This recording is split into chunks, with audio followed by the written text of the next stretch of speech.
Magandang araw po. Once again, nagbabalik naman po ang Usapang Gulay. And this time, dito po tayo sa ating home garden. Sa ating dilikod bahay. Sa atubang bahay. Gumagawa po tayo ng mga pagtatanim at mga videos din. In-vlog natin yung mga ginagawa natin dito. At yung ating purpose dito ay upang mayroon tayong makain. Pesticide free, chemical free na mga pagkain. At kung may sobra ay meron tayong maibigay doon sa ating, hindi may bigay, may benta sa ating community, extra income na din. So ito po, i-share ko po yung aking radish kung sa English at kung sa Ilonggo at local dialect ay labanos. And usually we can see this plant being planted in the mountains, pero pwede din pala itanim sa lowlands. Hindi naman po kagandahan yung ating tanim. Share ko lang po yung aking mga ginawa dito na kumbaga ay maging basihan din natin sa ating pagtatanim. So, saan po ba ako nagsimula? Nagsimula ako sa paghanda ng lupa na aking pagtatamnan.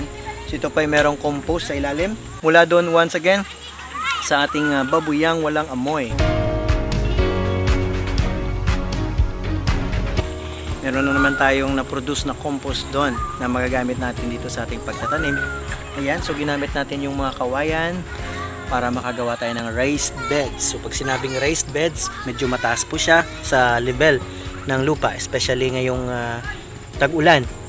So then, after that, ay pumili tayo ng magandang buto. Pero sa aking tingin, ang pagbili ng buto ay hindi nakakadulot nung tinatawag na sustainability. Yung maganda sana yung buto na magagamit na natin sa sunod na production, pero wala pa tayong buto na na-stock mula dun sa ating labanos, kasi meron itong seeds na na-produce pagka ito ay namulaklak. Okay, so yan na po. Ayan, charan. At sayang saya po yung aking wife, no, kasi first time niya pa nakakita ng labanos. Wala kasing labanos sa kanila. So, pero paborito niya yung labanos, kaya nagtanim ako ng labanos para meron kaming makain. Then wala din ho itong spray. Walang spray. Pero yan, so dahil nga walang spray, yan o, merong mga ano ng uod. Kinain ng uod. Ayan, pero makakasurvive naman po yan. Ayan. Okay. So yung ginawa ko raised beds para hindi ako ginawa ko, nilagyan ko ng mga harang kasi focus lang ako ng pagkukuha ng damo dito na side. Sa dito naman na side, yan, meron ng nanubo, pero yung ginagawa ko dito, ginagrass cut ko lang.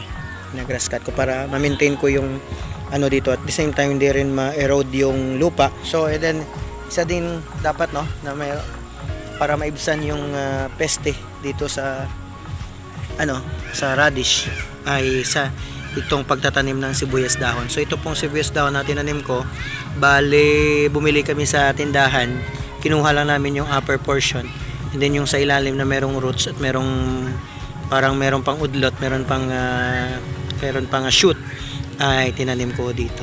And then meron din ako mga sibuyas na pumbay tawag dito. Feeling ko meron na tong roots sa ilalim, hindi pa lumalabas yung kanyang So itong kuwan kasi, mga sibuyas, nakakatulong din ito sa pagtaboy ng mga insekto. So yan lang po.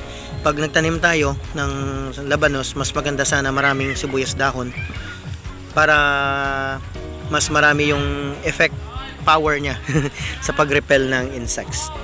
So I hope meron kayong nakuha sa ating video ngayon. Magbabalik po ang Usapang Gulay.